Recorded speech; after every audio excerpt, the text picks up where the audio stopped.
What you do, you gonna lead us to the money. Let's talk about this. Well, first and foremost, it's a privilege and an honor to be here.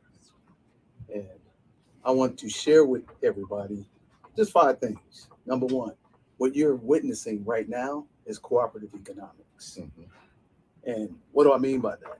We have all the talent, intelligence to make trillions of dollars, but we never come together to work as a people.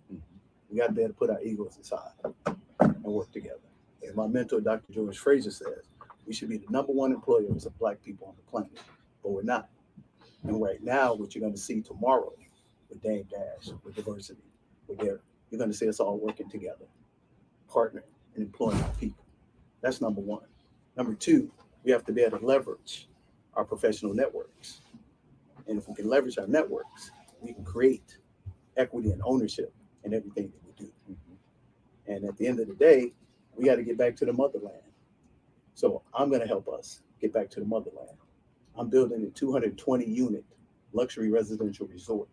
It's opening up on Martin Luther King's birthday, 2024. And just like you guys, I don't do anything unless I own it and have equity in it 100%. I don't advertise for anybody because why give somebody else? And so that's what it's about.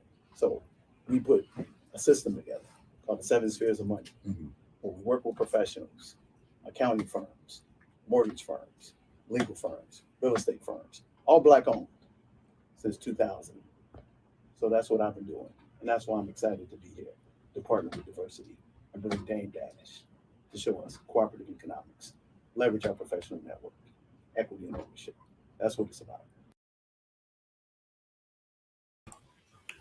All right, everybody, what is going on? Welcome to another episode of Family Finance Friday with DJ the Money Coach and Nick Westbrooks. And this show is brought to you by the DJ the Money Coach team and the 7 Spheres of Money systems. And before we get into the beach for tonight, go ahead and like, share, and subscribe to DJ the Money Coach right here on YouTube to help us spread the word, the gospel of the P.O.M lifestyle movement. And what is the P.O.M lifestyle movement? P.O.M is plenty of money, peace of mind. And a part of the P.O.M lifestyle movement is you joining us on the beaches of the World Club. And tonight's beach is the recap of the Go Entrepreneur Experience in Houston last weekend. So we're going to go ahead and jump right in and tell you all about what you missed if you weren't there, if you didn't catch it, and how, even though you might have missed it, it's still not too late for you to share that Go Entrepreneurship experience. So DJ, the Money Coach, how you doing tonight, brother? What's up, Nick? You know what I say, man. TGIF, thank goodness it is Friday, and any day that you have your health is a great day, brother. But today is the best day of 2023. Other than hanging out with you, our team, and my family, this is the third best day on our platform because we have an opportunity to really show our people about the 5 principles that we live by. We only preach what we teach. Number 1, cooperative economics. That's us as a community working together side by side and being the #1 employer of ourselves and being the #1 business enterprisers together. Number 2, we leverage our professional networks. And that's what you're going to see on display massively tonight. And as you'll see from the Go Entrepreneur Tour with the amazing Dame Dash. Number 3, we build ecosystems and we bring successful ecosystems together and create interdependent relationships is what we're doing tonight to make a better world for us. And last but not least, number 4 is equity. And number 5 is ownership. And this gentleman that's coming up tonight embodies all 5 of those principles. He's been doing it for over 40 years. And to my knowledge, when I first heard about him, at least 30 years. and that shows he got staying power. And most importantly, what I like about what I learned about this amazing gentleman is that he is the consummate professional. Consummate professional. And what I mean by that, we talk about the 4x4, Nick. I want you to put that up. And in order to have sustainable success like Dame Dash, you have to live, eat, and sleep the 4x4. And he had it on display in diamonds, or as we say, in spades. Number one, the 4 dirty little words. First one is discipline. Man, this man showed impeccable discipline the whole entire time. And having diabetes and able to have such stamina was amazing in of itself. So he showed us discipline. Number 2, he showed us accountability. The man showed up. He served, a servanthood leadership heart, even when he was asked to do stuff that wasn't part of the original game plan. He did not complain, and he just did the job. That's accountability. Number 3, he plugged into his system, which is the Dame Dash Network, American You, his family. He brought his beloved family with him as well, and that was impressive. And then number 4, like any entrepreneur, what he and I both talk about, just put your head down and go to work and don't complain.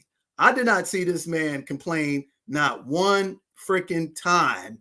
And they had him out to the wee hours in the morning, in the early day, and this guy never complained at all. He just put his head down and went to work. And then when you get to the 4 Ps, you're talking about, if you look up in the dictionary, professionalism, you'll see a picture of Dame Dash. And what do I mean by that? Number 1, the brother honored his word. Number 2, he was on time. Number 3, he spoke the King's English, which was business, hip hop, and professionalism all wrapped into one. Number 2, persistence. He told us the stories about his ability to go from the street to the C-suite and how he was able to overcome a lot of adversity and turn it into lemonade. Impeccable persistence to follow his plan. Number 3, perseverance. He talked about being a single parent, child, and overcoming some of the tragic things that happened in his life, that he didn't allow that to set him back, because the only dream that he could understand was the dream that God gave him, and he lives and walks and breathes by that principle. And number 4, everybody knows the man is a performer. He's performed to a maximum level of millions of dollars of revenue in 4 or 5 different industries. And he went from, starting out, as he'll tell you, being out a street hustler, to being a record founder, to being in the fashion industry on the back end, which is unprecedented for a black man or a black woman. Then he took that, and now he's creating his own streaming service, and he's incorporate that with his, significant other, with creating children's books and going out across the country with over 100 Black principals and giving back to our community, man. That is the embodiment of the 4x4. So what I want these people to do right now is to chime in, tell us where you're from, where you calling from, where you coming from. And I want you to stand up and give a round of applause to the amazing man who's a man's man, the incomparable Damon Dash. What's happening? Appreciate that. Thank you. What's happening, brother? I appreciate you, man. And I mean each and every those words. I don't say those lightly. Having a chance to observe you and how you carry and go about your business, it was something that our people need to see and not play the victim role, which you had people that were making excuses at the event, and you kindly educated them without trying to hurt their feelings, but showed them the reality of entrepreneurship. So I just want to say thank you to your team. Thank you to Shaw. Thank you to Teddy. Thank you to your beloved Raquel, your son Dusko, Nikki, who's the videographer, who actually you told a lot of people about. Only people work with you as people who have dreams. I remember we were up on stage and you're talking to the professor from Rice. He was like, somebody's got to be a receptionist. And you're like, yeah, they're going to be a receptionist for a minute, but they got to have a dream to not be a receptionist after 2-3 weeks, so they can get to to the C-suite themselves, and that almost went over his head. Want to say thank you also to Diversity for Dr. Andrea Matthews and Claudia DeRoby and Dr. Anthony Penn at Circle that actually enabled us to do a legendary first on the prestigious, University of Rice University. So I just wanted to get that out there, brother, before we jump into this amazing interview and recap of the Go Entrepreneur Tour. So let's kick it off and tell us, man, how did you feel about the reception that you received in Houston, brother? I mean, I was pleasantly surprised. And, when I go into marketplaces that I haven't been in, that I've heard about, I like to observe. I like to see what the vibe is, what people are really doing and how much style they have. But people were really nice, and they were very receptive to someone being receptive to them, which I found shocking because, Houston is popping and there's a lot of wealthy people there. But even in places like that, people aren't paying attention sometimes, and people feel left out and unheard. So I felt like they felt heard and that they were receptive to what I was saying because I was only trying to empower them. And I was, I was entertained. I was happy. So Houston got an A+ for me. And as a result, today on American New Tonight, we'll be broadcasting live from 1550 in Houston, or 5015. I want to make sure I say it right. Steve spot. 5150. 5150. And again, I was impressed because he owned the 5150, and across the street, he owned the other club, and they was both popping. And the night before, I had eaten at his restaurant, and he was polite and nice enough to send Raquel some food when she didn't go out the next day. So, it felt like family. Man, that hospitality down here is amazing, isn't it? Definitely. People are generally nice, and you could tell that friendship is valued. Oh, absolutely. I'm not from Houston. I'm originally a Chicagoan, and I felt the same way, Dame, when I came down here over 12 years ago. And they just embraced us because they saw the integrity that we possess and how we're trying to service our community. So what I like to do, man, is start back for, the people that may not know, Dame Dash, and how you gave the oral history of your, beginnings, which were very humble, and how you kept your humility once you arrived at the top, and then how you came up, down, up, and down. So if you don't mind, tell us a little bit about who Dame Dash was when he was 12 years old. 12-year-old Dame Dash. I was in PS6. I might have been in the 6th or 7th grade. So I was still burning through the white boy schools, private school, and things of that nature. And I was wondering if I was so powerful because white people were so weak. And I was curious to know if I could be as strong with black people in the hood. So I had this sort of insecurity if I was exactly who I thought I was, only because I felt like I was a bully to weak people, So it made me actually, yearn for the hood. But I was always a smart guy, smart ass. I don't think I ever let anybody tell me something that I didn't agree with without me saying something back. And I was always prepared to defend myself. And, I come from a pretty strong family. Dusko. Come here. I come from a pretty strong family. What he does when he hears me talking, he talks. I already know his game. Thank you. What's happening, Dusko? How you doing, Raquel? Hey, Say hello. Come say hi. It was a pleasure meeting you. Didn't get a chance to say hello to Dusko in person, but I knew he was in holding Houston down at the museums. Oh yeah, hey friends. So our friends. How you doing, Dusko? Let Daddy do something. So, 12-year-old Dame Dash was ambitious, insecure, and confident at the same time, you know. But I always knew that because my name was Dame Dash that I was a superhero. I just always knew that name was hot. I was always aware of that. So what kind of competitive edge did that give you when you realized that white people were average and they were actually not superior to us, but in most cases, when everything's equal, we're superior to them? What kind of edge did that give you? Because reason why I asked you this, Dame, is because my parents, when I was growing up, because we're in the same age group, they used to always tell me, you know, DJ, you got to work twice as hard to get half is what the white man got. And like you, I went to private white schools too. And when I came up against them, I didn't see anything special about them. They were just regular human beings and we were just wiping the floor with them. So what advantage did that give you in the regular world dealing with the stuff that you did as you started to progress through life from 14 to 18, as you were telling the story at Rice? I just never felt any fear from them.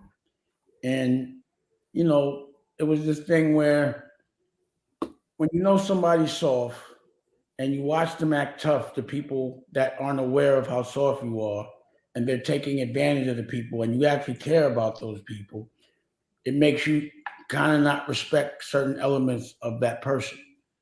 And it just gives you no fear, but it makes you want to change things. So, you know, again, I look at my culture like my family.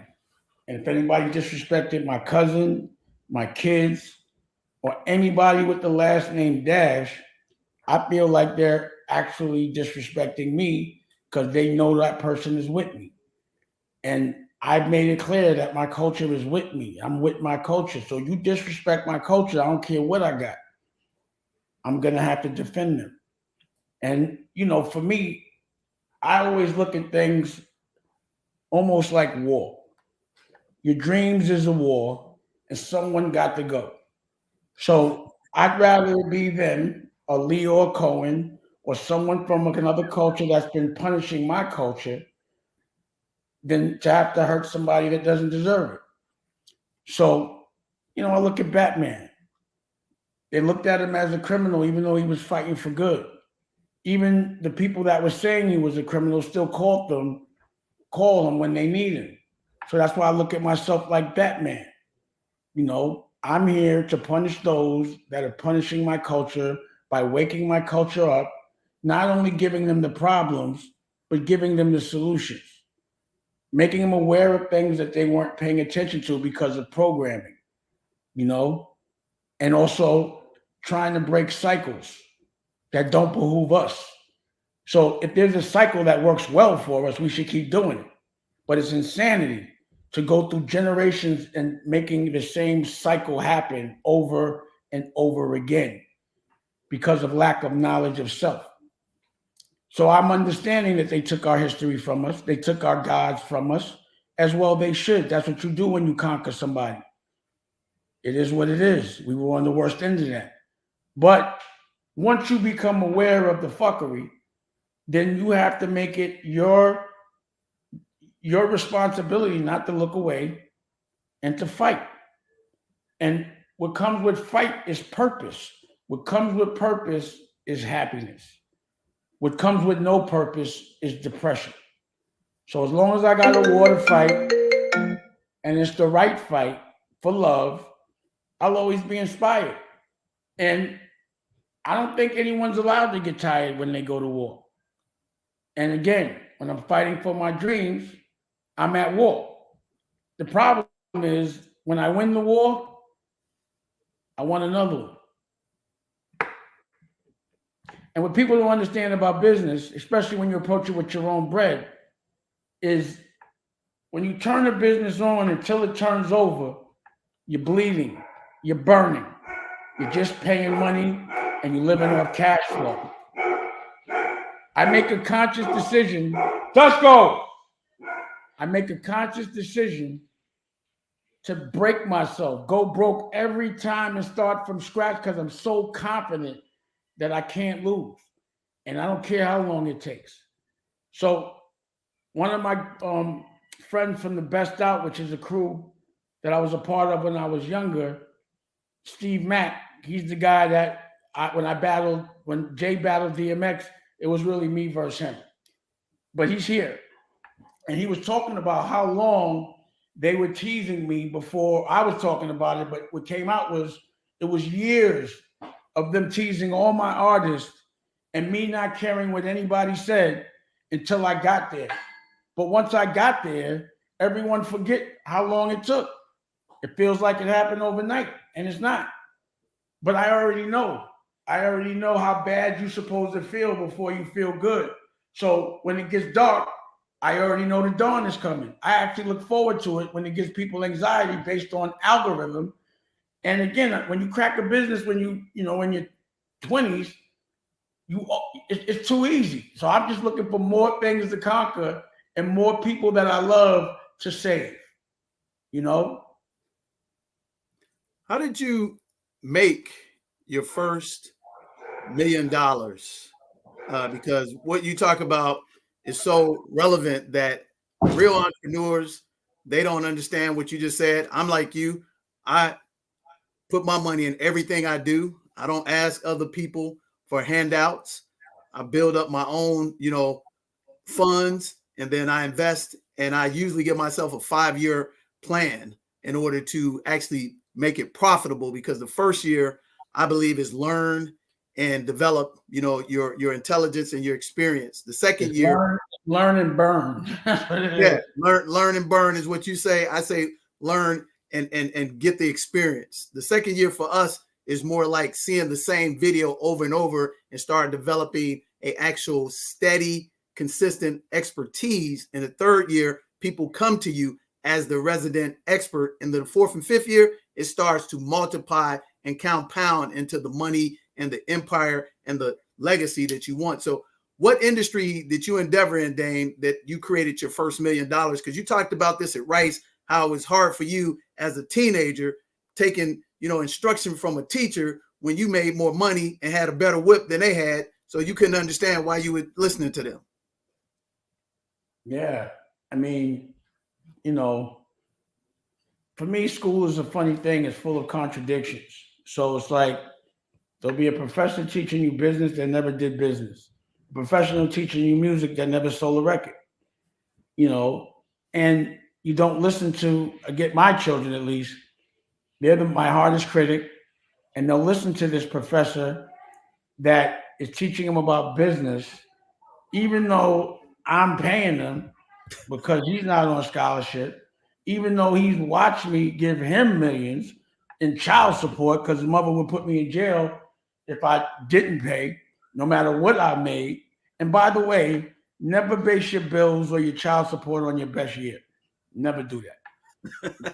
Always do it on your worst year. And, what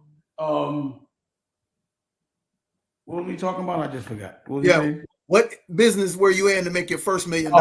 It was, the music. Yeah, just keep it real with us, like you told us at Rice. Yeah, again, we made a lot of money when we were young. Enough to where if an adult was telling me what to do and they didn't have what I wanted or had what I had, I wasn't listening. So I had a car when I was 16, a Box Max, and I parked in the principal's spot, got kicked out of school, went to West Side High, I had a 300Z, parked in, the principal's name was Frankie. She told me, like, yo, we just gonna say because you late, but because you keep parking in my spot, you out of here. And they just never respected the fact that the logic. I'm like, yo, I don't want to live like you. I don't want to dress like that. I don't want to get up this early in the morning for that much money. I'm not hustling for a Friday and taking a job because the summers are off. I'm not doing that. So, it's been hard to listen to anyone unless they've been in the game. But being a cheerleader of the game and telling me what you think should happen based on an intuition, there's no algorithm with that. That's not a behavior pattern I'm listening to. And unfortunately, the people that I looked at when I was younger were people that were getting money the wrong way, but survival mode makes you do certain things. But again, fast money I've never seen be consistent. It's never sustainable. So anything that, like, I've been fighting for this network for 10 years, learning it. You know, some people get into a business without understanding the business model. They just want to do it because they know how it feels to be rich and famous, but they don't know exactly where the money comes from. So for me, because I'm a boss, I'm always putting in my own bread. I don't want to waste no time. I always got to know how the money's made, you know? So I don't know. I made my first million before I was 20, I think. Wow. But I put it like this. I stopped counting my money a long time ago. I never want to know how much I got. And the only time they tell me how much I got is when it ain't nothing there, when it's zero. It's the only time they tell me there ain't no money. And I'll be like, why you ain't tell me a week before? You know, I can't handle these things. You know what I mean? Well, you don't want to hear nothing negative and blah, blah, blah. I'm like, you know, so I don't know. I stopped counting the bread. I think if you count the bread, you get scared to invest it. Man, You know, can you say that again, brother? if you count the bread, you'd be scared to invest it because you're too scared. For me, you know, the ocean is behind me. It ain't no backing up. It's only moving forward or I die. I gotta win.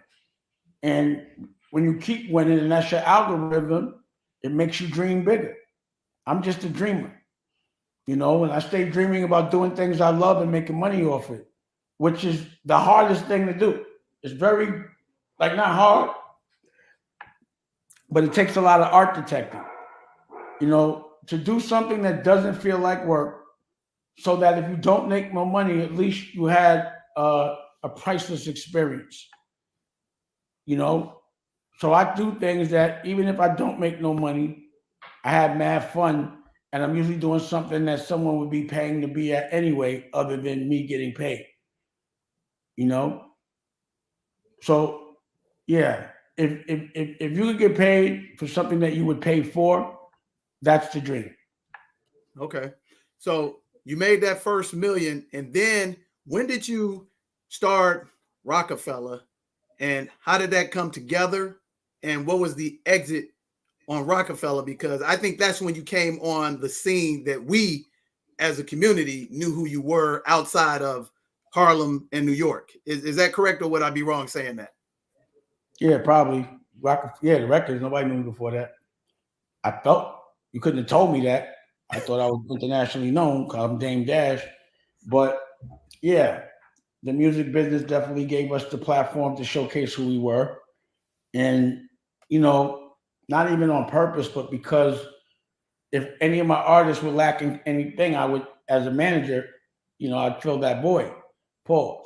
Even if it meant, you know, if an artist like Jay was terrible on the stage, I had to jump on the stage. You know, come here. If someone is loud or not loud enough and they need to be heard, I'd have to be loud for them. You know, so I ended up just as famous as my artist.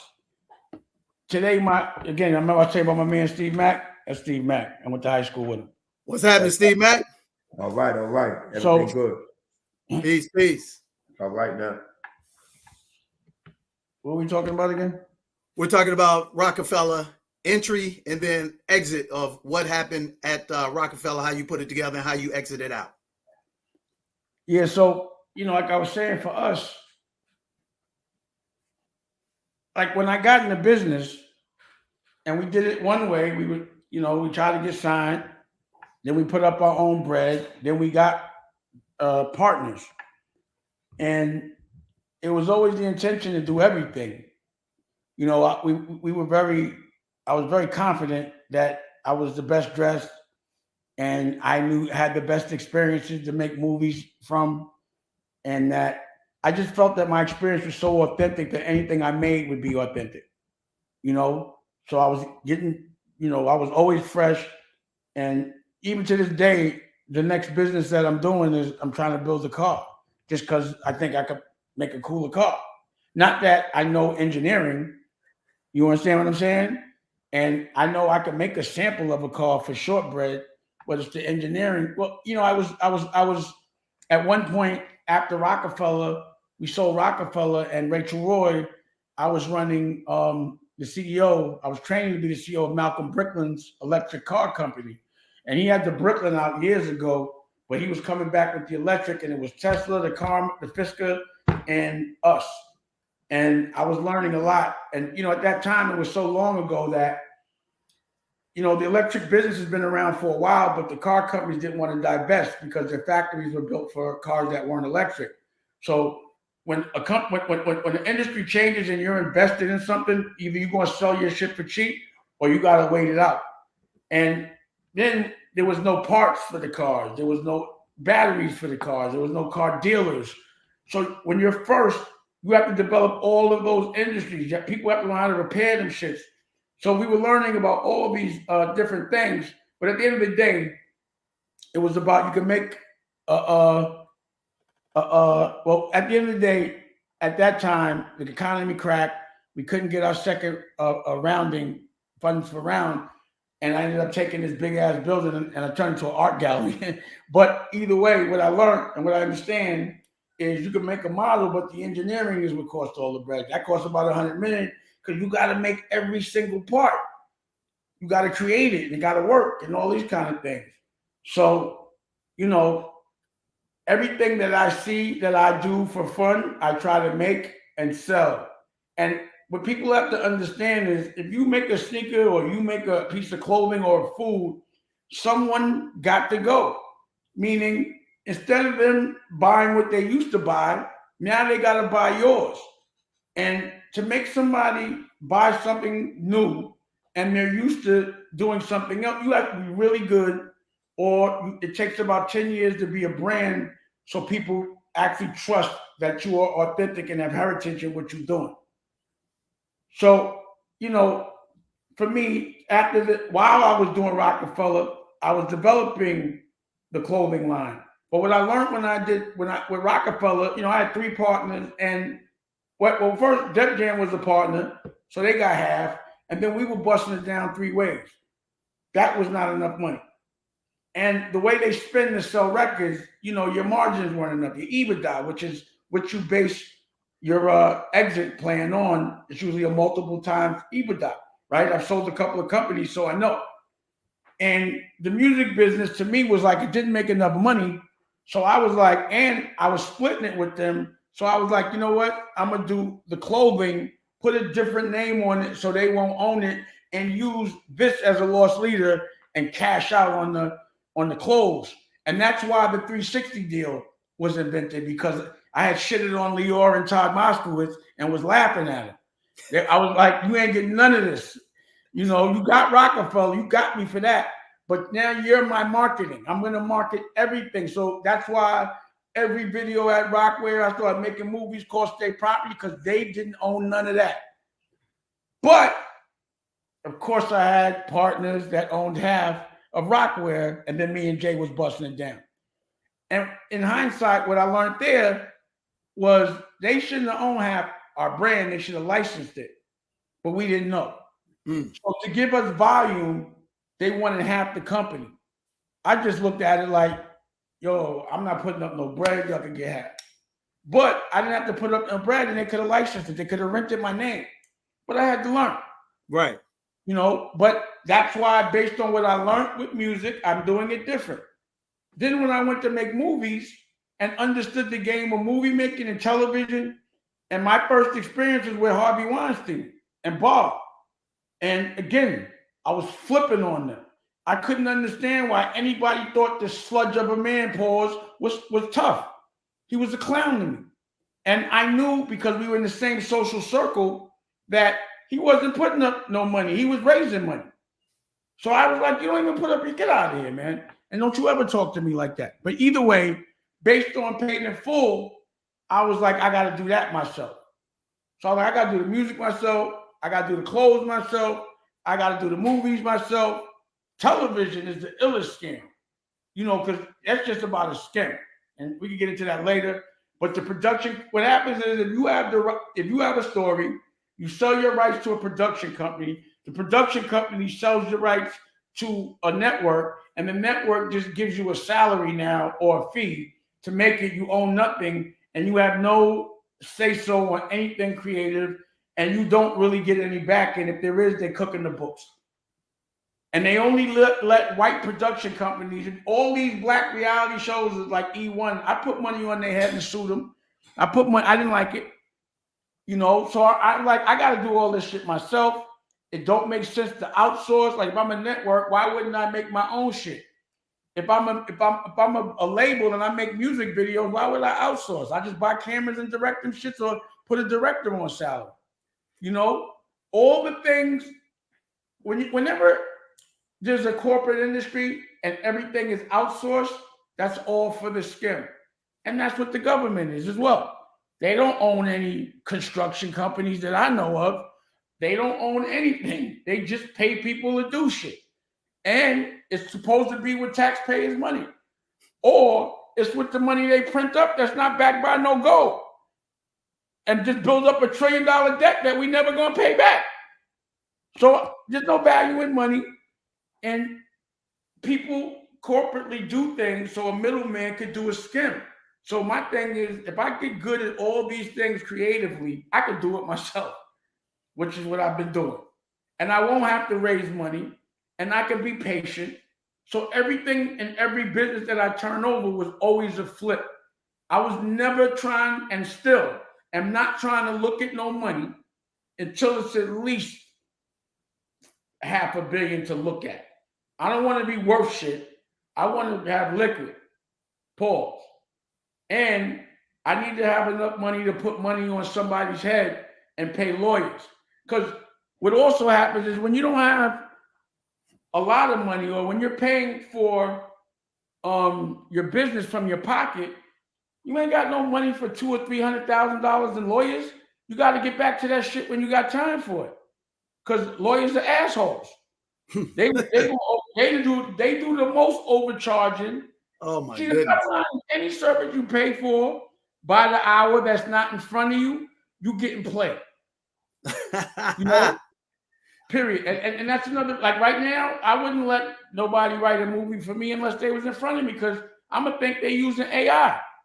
So, you know, I know I went off track, but the point is, every business that I have, I use as a step to get to another business. The reason why I could is because I enjoy it so much, because it's mostly entertainment. But now I made a movie, directed a movie on government contracts, and now I understand that play and how important it is to be black in America and how much money there is, but no one knows what they got money for, so there isn't nobody that got it.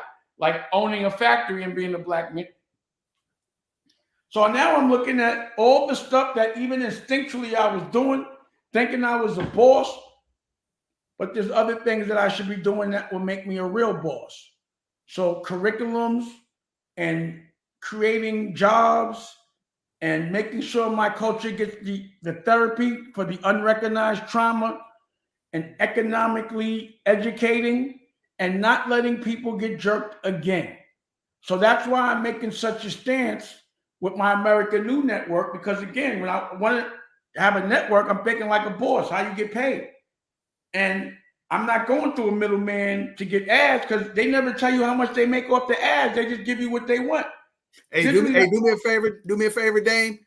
Let's take a quick break, because that's a very serious topic, and I want you to explain to them the YouTube, scam as well. So let us take a little quick break to show them a couple of clips from inside Go Entrepreneur, if that's okay with you, my brother.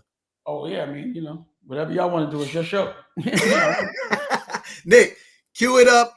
You're watching Family Finance Friday with DJ the Money Coach and our special guest Dame Dash, recapping the Go Entrepreneur Tour, what is the first of its ever at Rice University. We'll be right back after these quick messages from us for us. People on this live? People on this live? Yes, sir. How many people? You can see? Yeah. Nick can tell us. You want me to tell you right now before we go to the break? We got about 20 people. Yeah, we're small. We're small. Live is a whole other thing. It's on demand. What you got to do is you got to edit this up and put Dame Dash says this and let it go viral. Absolutely. Yeah, you know how it goes. TikTok. Absolutely. Hey, Nick, let's show them a little insight to what Dame brought to them at Rice University, and we'll be right back in about 2 minutes and 2 seconds, guys. All right.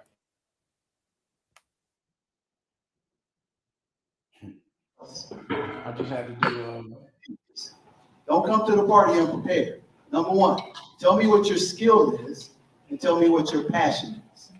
Did y'all hear me? Tell me what your skill is and tell me what your passion is. Number two, tell me what niche you can create in a market like Bowers did. He took the kolache and took it to Colorado Springs. Make sure you understand and listen to what I'm telling you. Tell me your skill, tell me your passion, tell me your niche. And number three, tell me how you want to get in front of people. And if you can answer those three questions, call me. If not, don't waste your time and don't waste our time. And see, I'm gonna keep it real with you. Does that make sense, ladies and gentlemen? Yes. Thank you. Crystal clear.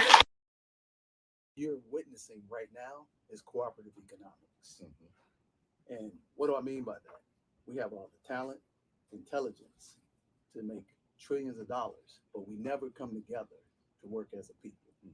We got to be able to put our egos aside. Again, I'm about definitely collective economics and definitely collective economics as it relates to cultures. But if we gonna be all in one city, at one point or some point, we got to be the landlords. They could be here, but we got to own the bricks so we can make the laws And work together. And my mentor, Dr. George Fraser, says we should be the number one employers of Black people on the planet, but we're not. And right now, what you're going to see tomorrow with Dame Dash, with diversity, with Derek, you're going to see us all working together. All right, we're back. You're back watching Family Finance Friday, recap of the Go Entrepreneur Tour at Rice University with the headliner, Dame Dash. And guys, Dame Dash brought it all to the university. He gave them an education that was beyond priceless. And you know what the seminal moment was for me, Dame, is when two brothers who got their MBAs from Rice University, and I don't know if you remember this, the brother almost looked like he was about to cry. He said, I needed to learn what Dame and these guys are teaching because I got an MBA at this prestigious university, and they didn't teach me how to set up operations, marketing, accounting, legal. They just gave me a whole bunch of information on paper, and I felt sorry for him at that point in time. Did you remember that, Dame?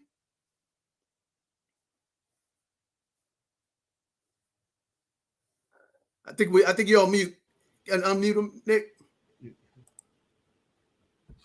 Yeah, I kind of vaguely remember that. I mean, again, that's the problem I'm having with my son. How do you expect to, understand what's really happening from someone that's never really been on the concrete? To me, the best school is experience or someone that has actual experience. So either you learn while you burn or you learn from someone else that learned while they burn.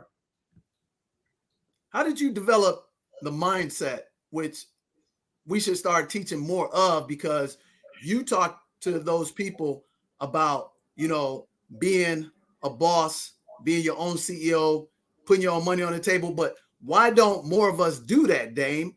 I think it's tied into the mental, block that they have. And you expound upon that a lot at Rice. And a lot of people, it was going over their heads, especially when you talk to that professor about the movie that you made, and he was trying to break it down and you took it to a level over his head. Talk to us about why we lack the confidence to invest in ourselves, control everything, and why you've been able to bridge that gap and create a legacy for you and your family and show the example to our community.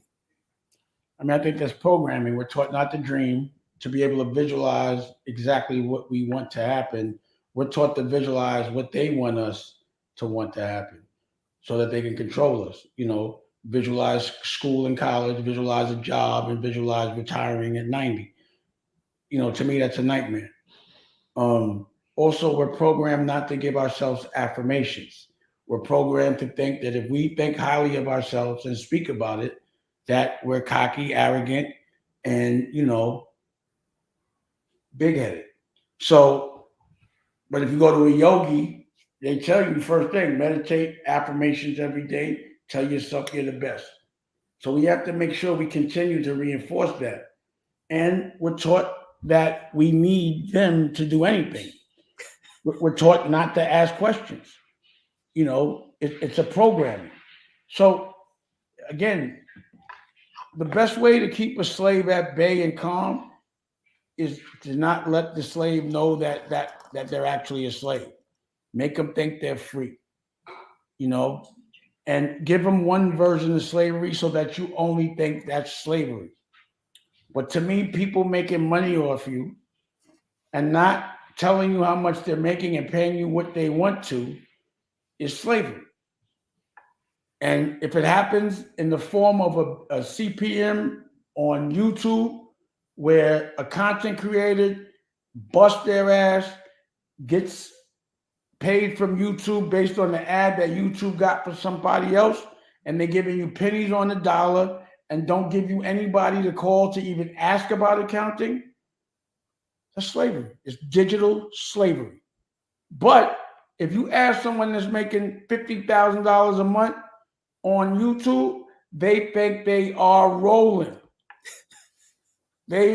Someone that's never made no money getting 100 a month, they think they are killing it while somebody just made $10 million and laughing at you. So you think you rolling and you really a slave. You think you free because you got more money than most slaves, but somebody's still pimping you. And as a businessman, I'm not going to just say I'm good at business in one vertical. In any business, I need to know how the money's made because that's what business is, money made. So if you in business and you talking about business for a living, how are you getting robbed when it comes to the business model? How are you not even asking any questions? You know why? Because you're getting paid in fame. Because everybody knows that people equate fame to money. That feeling of being seen will make somebody say, I don't care how much I'm getting paid. I'm getting seen. Hey, Dave, can I interject?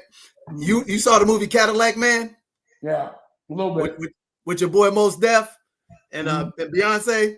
Remember when Mos Def was playing Chuck Berry and they went to the radio station with the Jew boy and they sat down and the Jewish general manager told Chuck Berry, who was played by Mos Def, he said, hey, I'm going to make you famous, but I'm going to make my Jew boy partner rich. And then Mos Def, as Chuck Berry, got up and said, no, you sit here, you make him famous, and you're going to make me rich. And a lot of people, that stuff went right over their head. So talk to him, Dame, about the actual numbers that YouTube is doing, that when you talk to that professor, you just shut him down and he couldn't even comprehend what you were saying. Tell him what YouTube made last quarter and what these influencers made. And this is why I always tell people, I'm not a YouTuber. I'm a businessman just like you are. And I can care less about having 1 million views on these platforms as long as I'm taking care of B2B deals, doing 7 and 8 figure deals. Talk to them about that because they need to understand and explain to them, to those uninformed, what CPMs are. Well, number one, CPM is supposed to be how much you get paid clicks per million people, but it's less than 1 million, from the best of what I understand. So if you get a commercial or someone pays as a commercial, they might be paying $20. So it'll be like $20 per CPM. So what YouTube does is they'll give you $4, they'll cap it at 4, and just cut it down to 2, and they get the rest. So YouTube made last quarter $6 billion, and they only paid out $100 million to their content creators. Nick, put that across the screen. Put that across the screen so these uninformed, so-called successful, influencers, YouTubers, and IGers, and I ain't got no hate for them, but go ahead, keep educating them on the game. Dame. So that means you're basically making $1 every time they make 600, $100 every time they make 6,000. So what it would mean is because again, I never put my stuff on YouTube because I knew they would rob it. I just got to figure it out. But if you had the same kind of traffic that you get on YouTube and you were getting at least even 50%, 40%, even 30%, you would be making about at least 30x what you're making now. I would say 100, but that's why I call it slavery. And no one's asked because the business is new and everyone just accepts it. And if you ask a content creator who's rolling, who has it, have you ever asked YouTube? They'll go, there's no one to talk to but Tuma. That was the funniest part. But the crazy thing is, Lior, I warned everybody about Lior. I watched what he did to music, and I kicked him out the music business completely. So what did he do? He went to the digital business. And what do you think he's going to do there? He's going to rob us blind and put a black man as the figurehead. So when we mad at that black man, just like he used to do to Kevin Louse. You know? So I don't know why, if you don't trust somebody in one industry, why would you trust them in another? And why wouldn't you ask? Because I know if I even attempted to do that shit to somebody, they would be like, how much you getting? And just grill me. But because it's YouTube or Tubi or Peacock or Paramount, no one asked. So I called Congress and I asked, y'all know about this? And Congress was like, I never looked at it that way. Yeah, because you're not in that business. So what happens in new business is people take advantage of the politicians that don't know the business and get laws passed that behoove them. Because the creator does not know to go talk to a congressman or a city council. They're too busy being creative, nor do they have the money. So the person with the money that's looking to exploit the creative is the one that's going to go to Congress and get laws passed that behoove them and not the artist. And that's traditionally what's happened. So what I'm saying is, people just the last year, 2 or 3, it got cool to be independent. But 10 years ago when I was saying it, everybody was saying I was bugging. Don't have 100 years of getting robbed and telling me I'm bugging to try to be like, now let's do it right. Let's stop the abuse early so our kids could get that money and you don't have to do other things and you can focus on your creativity. So I'm not going to just tell you a problem without a solution. That's why I created my own. And we built our own. I got with somebody, because you can't have a network if you ain't got ads or a real good ad team, sales. So we built our own portal and we went right past YouTube and Tubi, and they get it from Pablo. We get it from Pablo. But the difference is we don't want to rob nobody. I want everybody to be rich. Why is that so important that everybody in your inner circle is rich? I know why, but can you explain to the novice and naive person that's uninformed how that will eliminate the things that tear us down by helping them be rich too? First of all, for me, I'm reckless. So if everybody's rich, I can't go broke. I could always get a little bit from somebody and don't hurt them. But again, for me, the more partners I have, the more powerful I am. And love is my currency. That's what makes me feel good. I've always loved watching the people I care about be happy. I mean, it's a gift and a curse to care, to have feelings. Most people don't give and the reason why I care about my creatives because I am one. I just was pretending to be a businessman so that I could do creative things freely. But I hate business. I want to play all day. I want to have fun. But as a man, my family got to eat. I could always make money for me. I don't think my kids are ever going to be as tough as me because I don't want them to. That means they went through as much pain as I've gone through. I definitely don't want my grandkids feeling that. I want them to be soft, pause, but I want them to be protected. All I want them to have to do is give to charity from the trust. That's the only thing I'm going to need you to do. If you want to do something else, do it. but I just want you know, when you start being around people that are like third, second generation wealth, and you see that there could be a whole 70 straight years of never being worried about money, and us, that's not even fathomable. There are people that have never had to worry about money every second of their life because of what their father did and grandfather. And I'm that grandfather. You know, I'm preparing my grandkids to live a nice, plushy life. I'm not trying to prepare them to be 99%ers. I might prepare them to help the 99%. I ain't preparing you to survive. I want to prepare you to take my wealth that we created for the family to another level. And it's your responsibility, if you can, to make sure that your grandkids live the same easy life as you. But I'm gonna lay that blueprint. Man, that makes absolute sense. We're gonna do something that we normally don't. If it's okay with you, Dame, can we take a couple of questions from people to, you know, pick Dame's brain like we did at Rice University, just to give them a better understanding and maybe give them a blueprint of some of the key things they need to do to start thinking like a boss, to become a boss, and then create cooperative economics. Because the thing I'm excited about, Dame, is that we've talked about working together with our partners, you know, over at Grab TV, which I thought was amazing that you actually saw their technology, like they said, what was like 10, 12 years ago, that they brought it to your table and it got shot down by somebody in your organization. And now today, big shot it down. That's what I heard.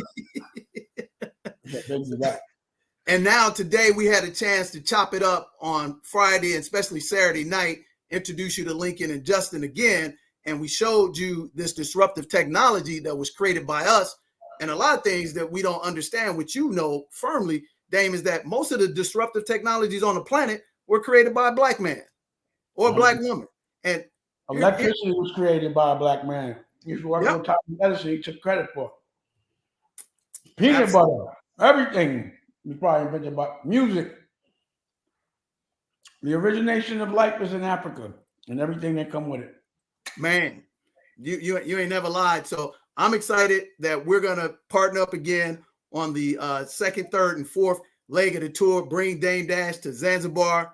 Bring Dame Dash to Florida, right in your backyard, in Miami Gardens. So what I want to do real quickly, and we're gonna wrap it up because you're a busy man. I appreciate you taking time away from your lovely family and your business partners. We're gonna take one more quick break, and then we're gonna come back, get a couple of questions from the audience. And then let's talk about the projects that we're looking to do together and talk about the last leg of the tour, Dame, ending in our 220 luxury residential resort in Zanzibar that I own, you know, equity and ownership completely with the technology of Grab TV and American News. So guys, we'll be right back. You're watching Family Finance Friday, the recap with Dame Dash for the Go Entrepreneur Tour. And we'll be right back after these couple of messages from us for us. Like to get financial education from somebody who makes less money than you make, have less assets than you have, and never have created anything of success. We have us a Go Entrepreneur Experience Tour, and my first guest for my panel is going to be DJ the Money Coach. We're creating history. How many of you like to get financial education from somebody who makes less money than you make, have less assets than you have, and never have created anything of success better than you have? Not created, like my man Dame Dash. It's called the 7 Spheres of Money. And I bridge the gap so that you can get the same service that Goldman Sachs will give to an accredited investor. How many of you? This is DJ the Money Coach with Financially Free D. We're here in the amazing Zanzibar at what beach? Nwingi Beach. That's right, and we're living the P.O.M lifestyle. That plenty of money, peace of mind. Come join us on the beaches of the World Club, Zanzibar style. Zanzibar, baby.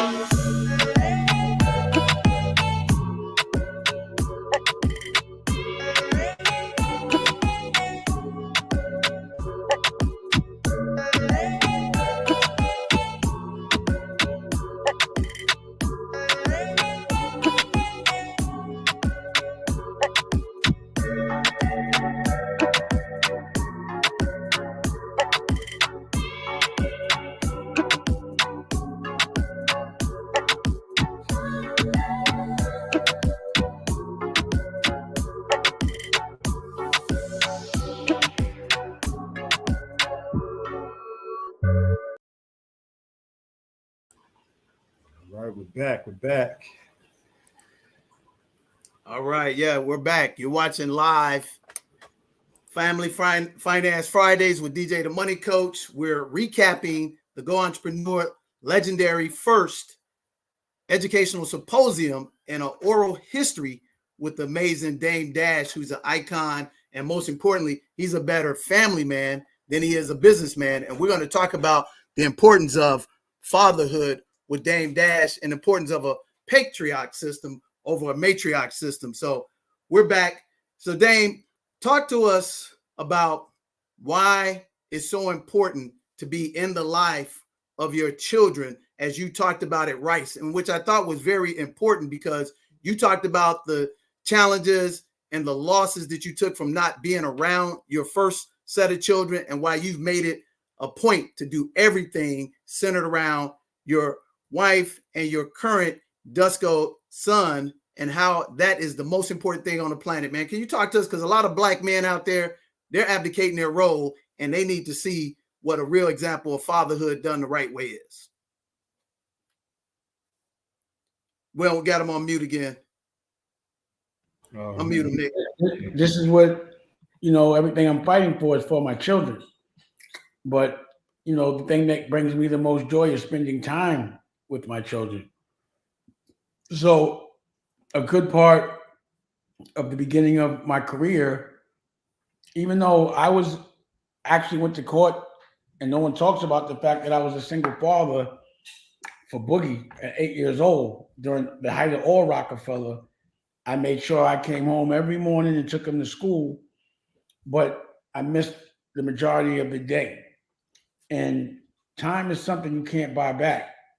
And kids don't age backwards. They're only children for the second, and they're grown, and there's nothing you can do about it. But look at pictures, and that time is priceless.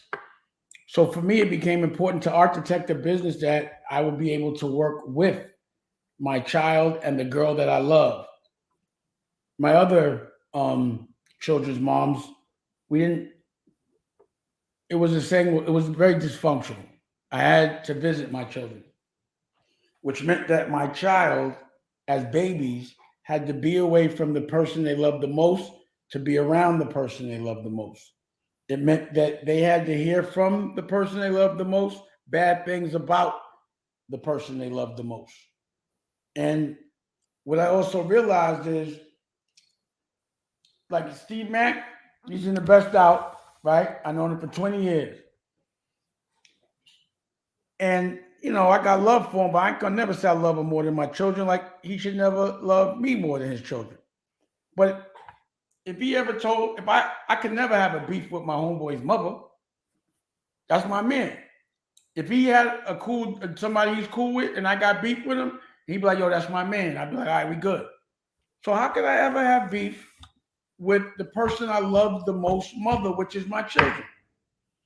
So that's why I had to let a lot of things slide with Rachel, because she definitely messed up a lot of bread, But my motto has always been architect a life where you're making your girl's dreams come true, making sure that when you have a business, that your business revolves all of y'all. So when y'all work together. So that was the purpose of Rocky writing a book about Dusko and our dog and me in it, so that when we go and perform it, we all have to go as a family. And, I've never been able to just wake up with my sons or my daughters without knowing that they have to leave soon. Or when you have a child that you don't see for weeks, it always takes a little while to get back cool again. And by the time y'all get cool again, they got to go. So also it's important to me when you do get with someone, that you look at how they were raised and what problems they had. If they didn't get therapy for them, you're going to deal with whatever trauma their mother or father that weren't together gave you. So I was really lucky to get with a girl like Raquel, and I look at how balanced her parents are, and then I understand why she's so balanced. But can we pause for a quick second? And here's the reason why I want to interject, because what you just said is so important. And a lot of people understand that when people have arranged marriages, those families are actually studying the other family for stability, mental stability, financial stability, and that gives them the actual foundation to have a child that doesn't come through turmoil. And what you just said, her family is together. So when I was married for 20 years, Dame, on my wish list, first thing was that they believed in God. The second thing was that my wife-to-be parents were married and happy harmoniously for decades. My ex-wife parents were married for 50 years and still married today. And then the third thing was they supported my dream. And you know what? Our children all came out calm, cool, and collective, and we never had to worry about that. So I just wanted to insert how important of what you just said is that she came from a solid foundation. We don't understand how important a two-parent household is. So back to you, Dame. I just wanted to shed some light on that. I get it. And again, like, you know, I have ex-wives that had very dysfunctional parents, and I get the blame for everything that their father did to them. And I'm nowhere near that guy. I deserve it. But it is what it is. So, you know, you learn those kind of things. But either way, if I see a man that doesn't take care of his family or looks at his job or his business as more important than his family, it's not a man I'm getting into business with. You know, a real boss is going to put their family before their business, not put your business before your family. And a real boss is going to architect to where the business doesn't have to suffer and your child does not have to not be with you to make money. But again, you know, one chapter of my life, I didn't look at things like that. But once you go through things and you can learn based on your own actual behavior pattern and algorithm, making the same mistake twice is insanity, dumb, and it's not me. So I've been my happiest now. I've never been this happy. Having my own companies built off me, my own money, watching my girl thrive, my children thrive. I get to go to school and take them to school and drop them off every day. You know, I get to go to the supermarket.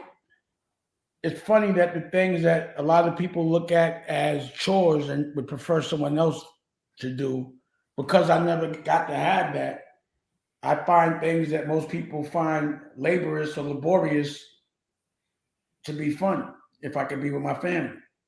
You know, anything with my family is fun, no matter what we're doing.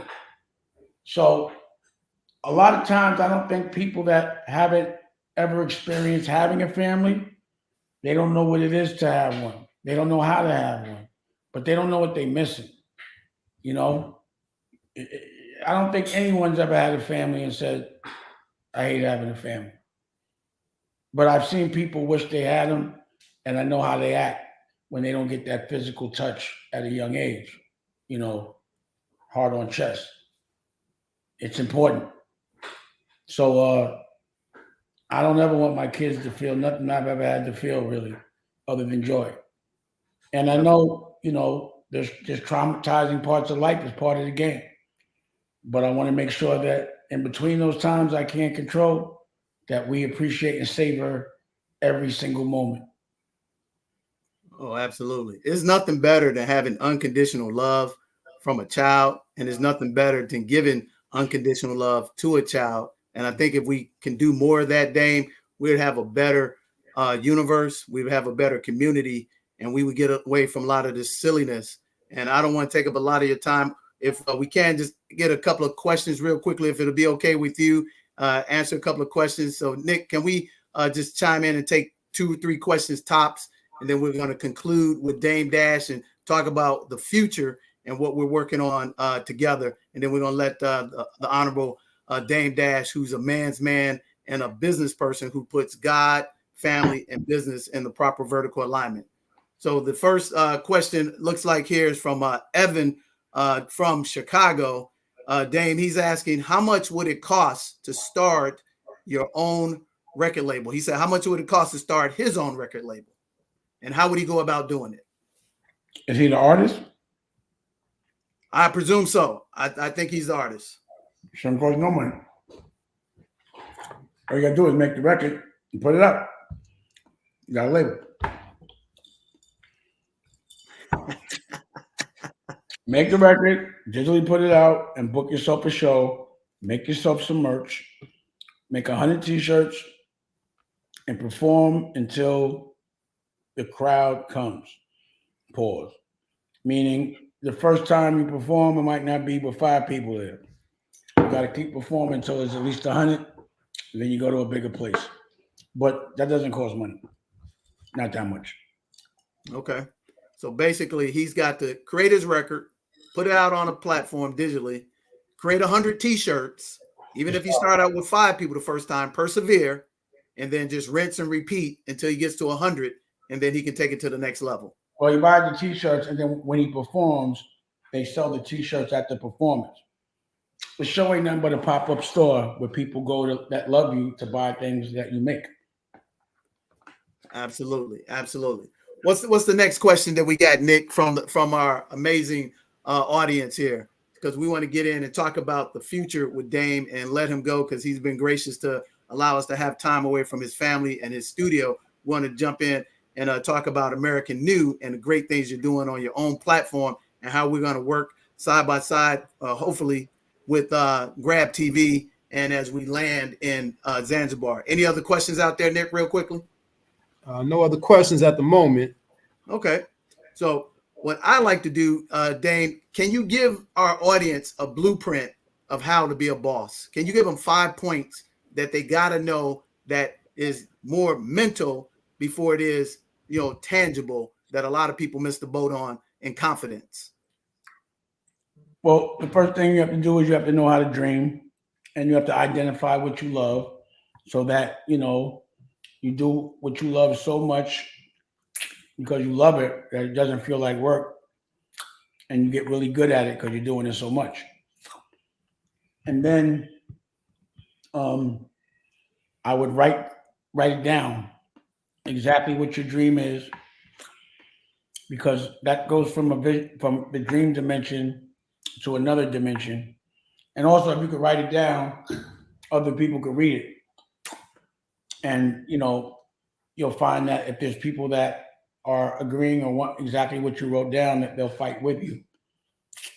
And then you make it happen, Well, what I do then is I get a vision board.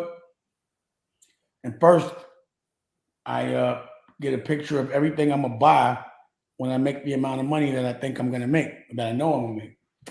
So I might put a jet up there, island, a house, and blah, blah, blah, everything I want. And then I put everything that I'm going to do to get that volume. And there's different kinds of dreams. But the dreaming I'm talking about is if it doesn't entail making enough money that your kids don't have to work, you got to keep dreaming bigger. And dreams don't cost $1. So why dream cheap? So after you write it down, then you make an octopus. I think I just made one for Steve Mack. See, what I do is I write things down all day in Sharpie and colored paper. I don't type a damn thing because I need to feel those strokes. Pause. That is crazy. But I need to over and over again. It's therapeutic. The more I write it, the more I know to play. With typing, you don't feel nothing. And then once you put it on paper, you put it on the vision board. I put it in my bathroom, usually my vision board, so I can look at it every time I go to the bathroom.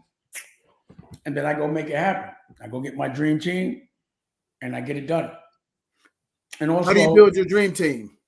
How do you build your dream team? Because that's what a lot of people fall short as solopreneurs who really don't have real businesses, even though, like you said, they could be on YouTube, IG making $100,000 a month, but they're individual and they say something wrong and they cut the switch and put them out of business. How do you, Dame, build your dream team, and what are the most important principles and components of that dream team? Well, number one, everybody that works for me has to have their own dream, because I have to see you work for your dream so I know how hard you work on mine. If you ain't working on your own, then I can't expect you to work on mine. And,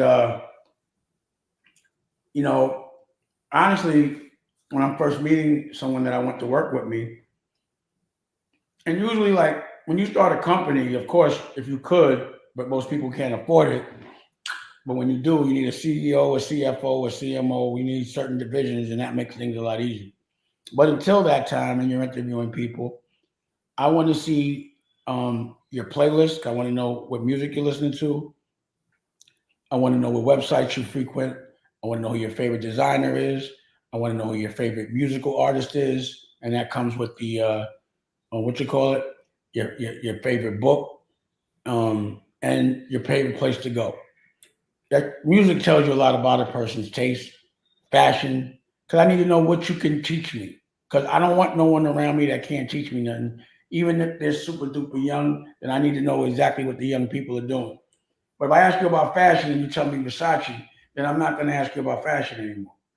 You know, and I also want to know your movie.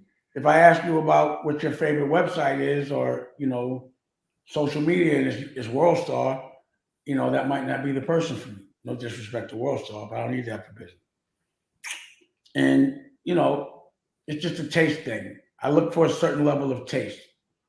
So the people that I have around me, if it's I'm paying them at that level, then I got to see what they did before. But if I'm molding somebody, then I look for elements where the person I'm teaching can teach me something at the same time. And if we both have a dream that coincides, while you're helping me, like a Nicolette, then I can go help you. So if you notice, Nicolette did all that videography, but she performed.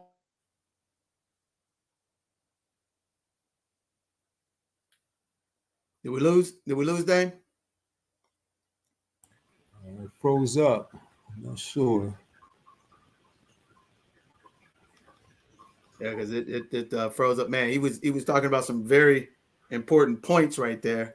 Let's see if we can reach back and get them unfrozen.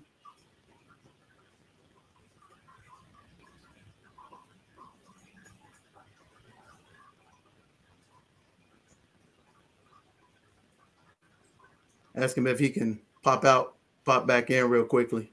Well, what Dame was really referring to is, like he was talking about, the artist that he brought with him to Houston, ladies and gentlemen, was a young artist named Nicolette, and she did all the videography for American New while it was broadcasting live on his network.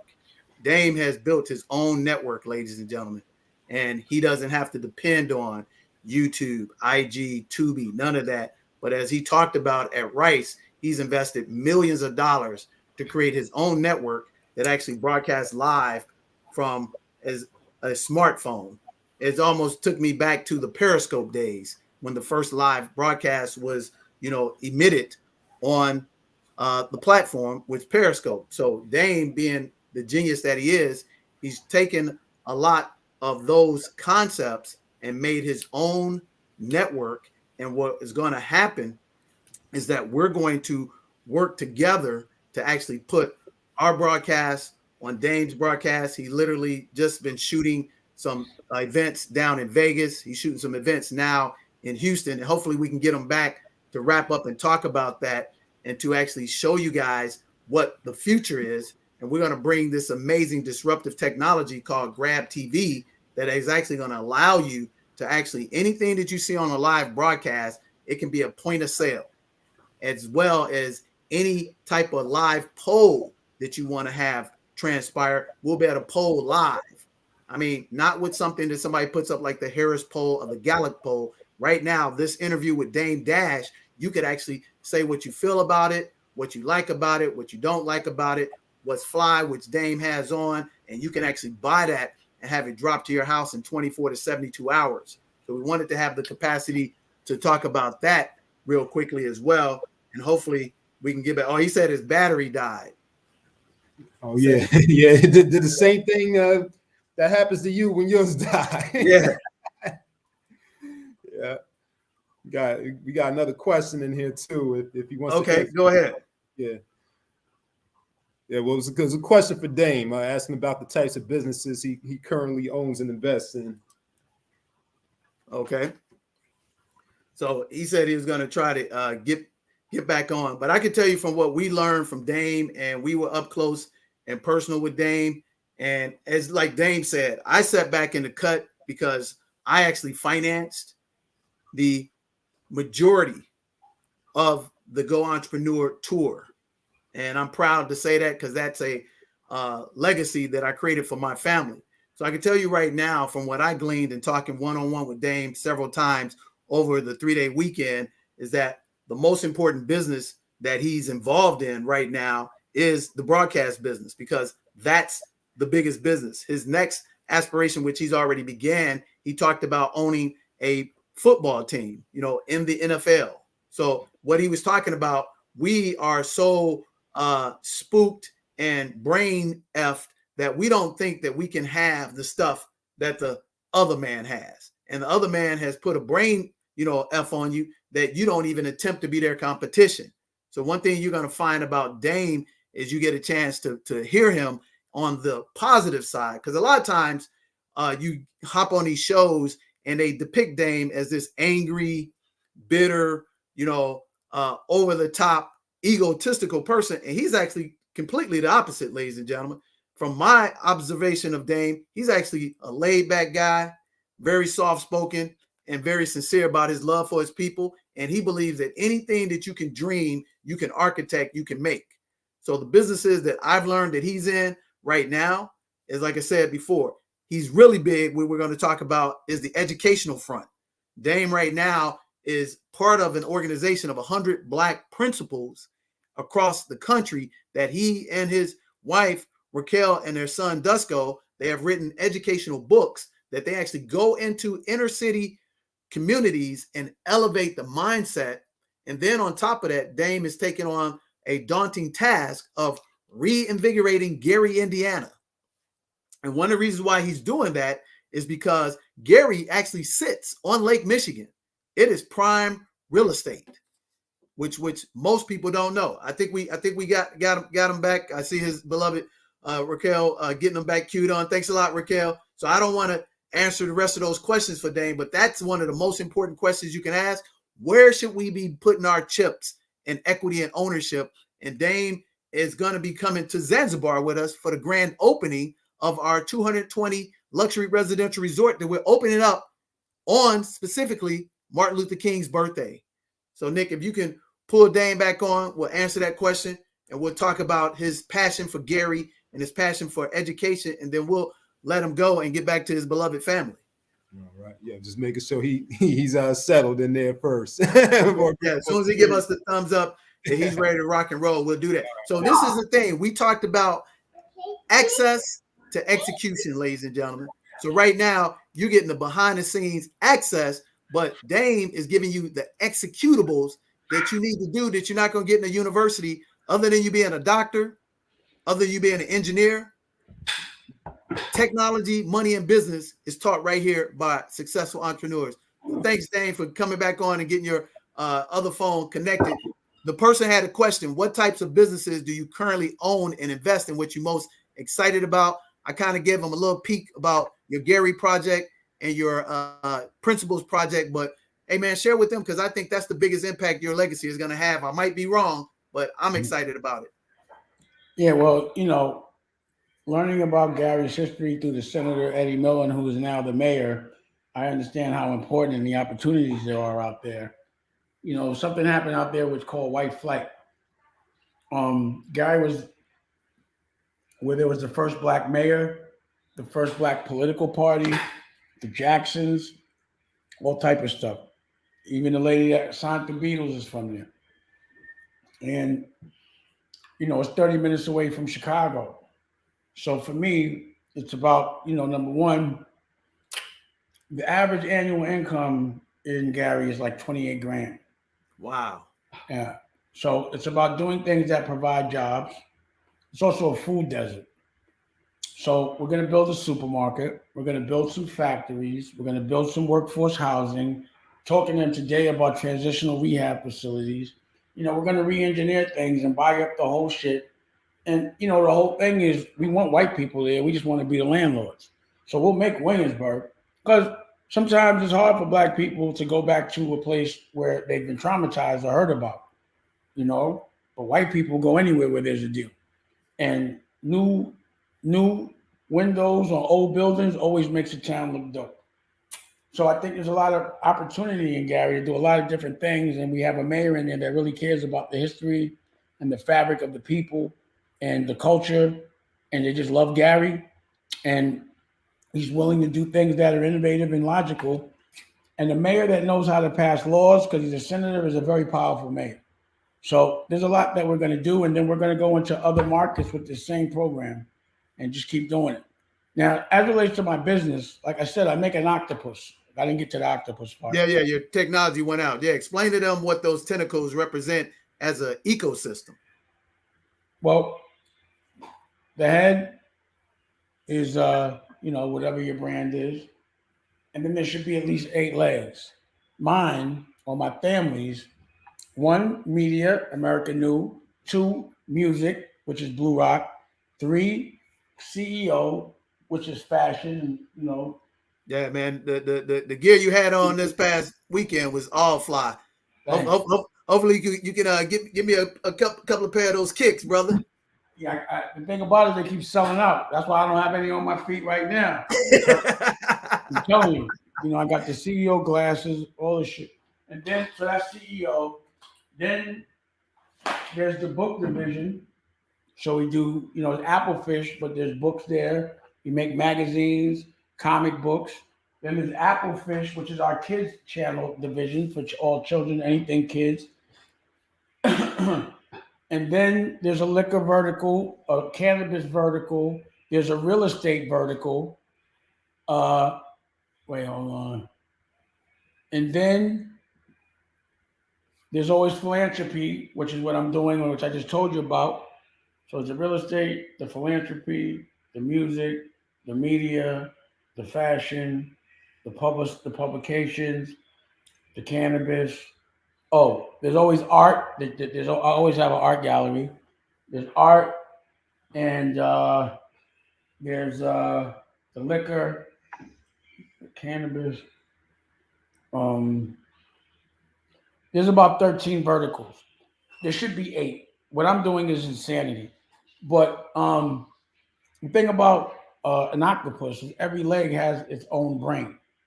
So it's important, the head will have to run things until it can start to give each leg its own brain.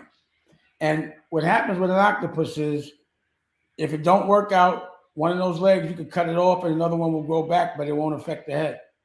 So it's important to have all these different verticals. So when one's not working, the other is. But you got to pause, always respect, always protect the head. You got to protect the head.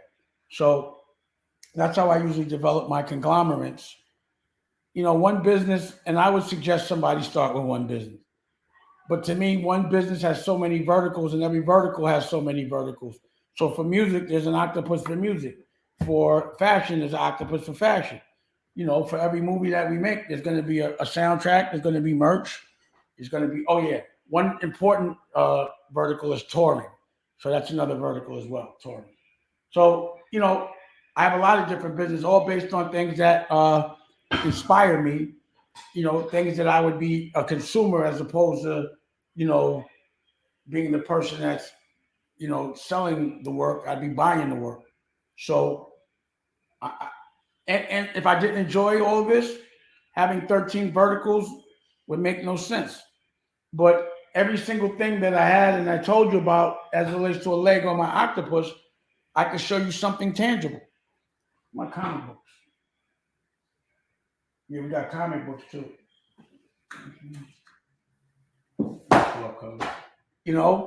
So, that's what I'm on. That's the type of time I'm on. Conglomerate time. And that's the way we all should think at the end of the day. What are you excited about with us coming together and working together in Zanzibar?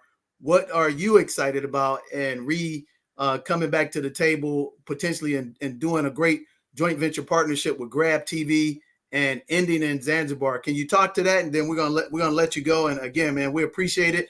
I'm actually gonna be down in Florida. Hopefully you're gonna take us up. My partner who owns the radio station down there doing the Heart and Soul concert right there outside of Orlando. So can you share with them what you're excited about? What did you learn about us that attracted you to us, that even wanted you to continue to stay engaged with us after we initially met? that the people can show that we share a lot of the same principles. We just come from a different viewpoint, but we get into the center at the same time. Well, as it relates to the Grab TV, on my first channel, Dash Studios, I had built something where while you were watching the movies or the content, you could buy what you see. But the thing is, it never worked. And Home Shopping Network does it, but they don't do it with content. So when I saw that there was the ability to just watch something, and while you're, and that's how I had it, like where while you're watching, you could buy what you see without disengaging. So, when I saw what y'all got, me, I'm just like, does it work? Because that's all I want to know, if it works. But if it works, then yeah, I'm definitely messing with it, but it looked like it worked. But it's a part of, I just showed you all these different verticals. And to me, retail should be television. So like if there's ever a pandemic again, going to the store should be simple as looking at, TV or a music video, pressing a button, and you just buy what's inspiring you in real time. But that's how I always looked at it. So it's like I have these ideas, but I don't have the bandwidth to build them. And sometimes it takes 10 or 15 years for people to actually do what I've been asking. But that's why as soon as I hear or see it, I get it real quick because I've been looking for it, So if this works, it'll definitely be implemented into America New, and I look forward to that. And then also with Zanzibar, everything African, I went down to Ghana and it was challenging to do business. And I was amazed that you could do business out there. And, I hate the fact that, like everything else, Africa's looked at as a poor country, and it's a continent. It's not a country.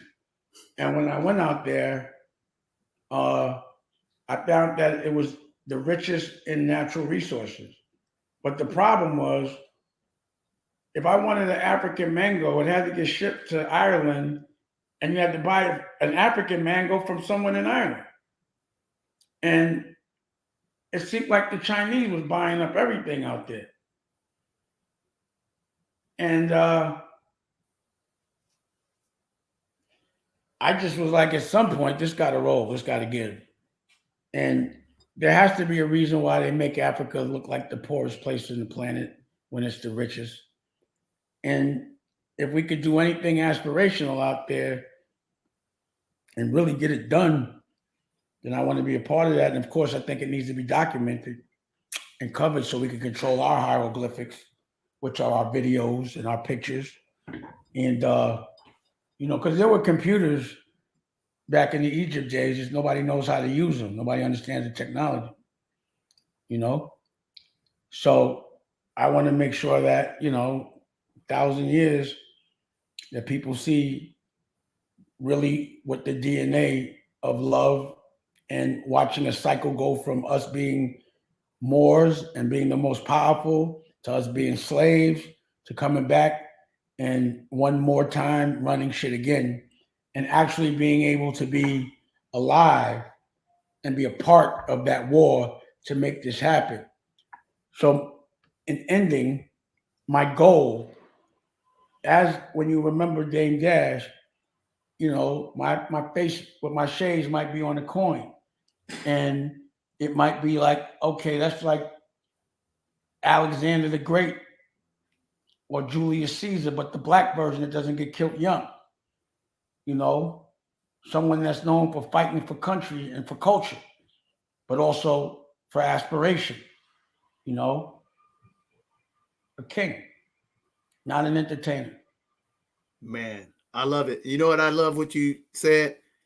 Generals fight with generals, not soldiers. And I think what you're seeing here, well, I don't think, I know that what you're seeing here, ladies and gentlemen, you're seeing two generals come together to make the world better for our community unapologetically, because we don't need anybody else, because we are generals. And we're going to document every leg of the tour to Zanzibar, because I broke the code, Dane. I own it. I got equity. I showed it to you. You were inside our private exclusive presentation, and we're going to be honored to work side by side with you, and most importantly, bring the education that you are putting in the books with Raquel and Dusko. We're going to do that in Zanzibar because we actually have our own 0 through 8th grade school for indigenous people. We also have our own clinics that they don't have to pay anything for, Dame. So when you come there with us in January and document it on American New, we're going to break ground that we're going to have Africa for Africans and support it by Black Americans to dominate that space like we should, like we did back in the day.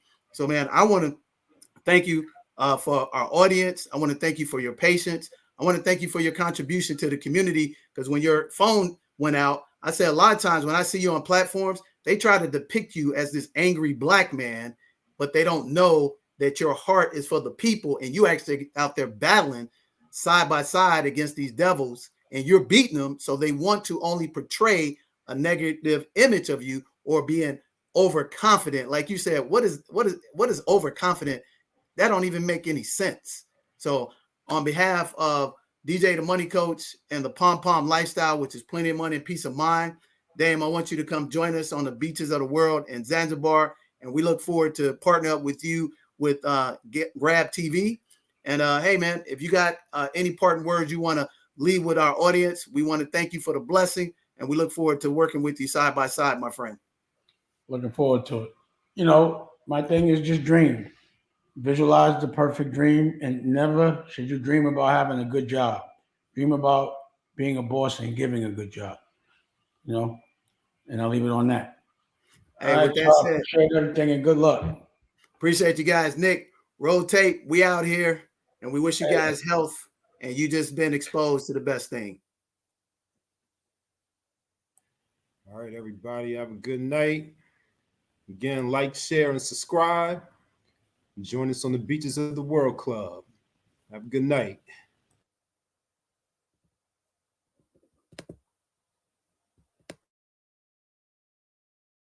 You're witnessing right now is cooperative economics. And what do I mean by that? We have all the talent, intelligence to make trillions of dollars, but we never come together to work as a people. We got to be able to put our egos aside. Again, I'm about definitely collective economics and definitely collective economics as it relates to cultures. But if we going to be all in one city, at one point or some point, we got to be the landlords. They could be here, but we got to own the bricks so we can make the laws and work together. And my mentor, Dr. George Fraser, says we should be the #1 employers of Black people on the planet, but we're not. And right now, what you're going to see tomorrow with Dame Dash, with diversity, with there, you're going to see us all working together.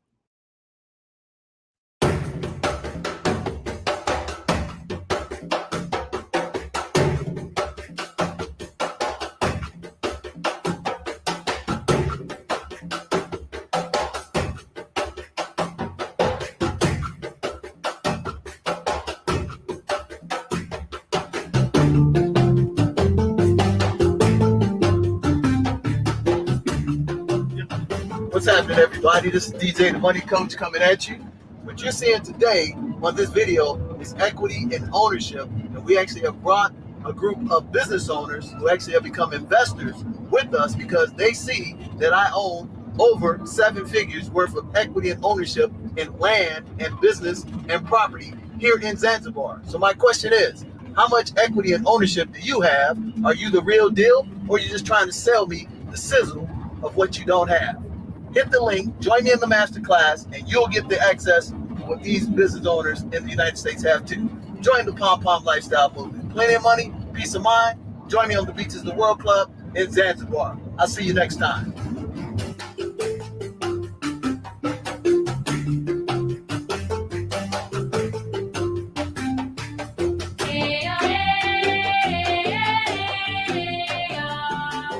See right here. This is the future, baby. 2027, over 5,000 beautiful units, from residential to commercial to townhouses to single family houses, sports, fields, restaurants, all of that great stuff. So come on out here and let you see what paradise looks like from the top of the